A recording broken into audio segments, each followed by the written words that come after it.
ભારતીય ઉત્પાદનો પર ટેરિફ ઘટાડાય તેવા અમેરિકન સરકારના સંકેત. ભારત સાથે વેપાર કરવા ટ્રમ્પની ઉત્સુકતાવાળી પોસ્ટ. તો પીએમ મોદીએ વેપાર અને મુલાકાત માટે દર્શાવી ઉત્સુકતા.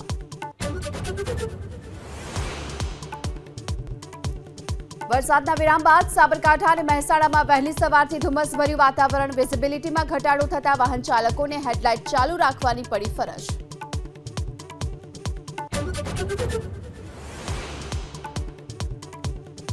રસ્તા ખરાબ હોવાથી પ્રવાસીઓને માઉન્ટ આબુનો પ્રવાસ ન કરવા. સ્થાનિક કલેક્ટરની અપીલ. હોટેલ સંચાલકોને રૂમ ન ફાળવવા સૂચના. જરૂરી સામાનના વાહનોને જ હાલમાં માઉન્ટમાં મળશે પ્રવેશ.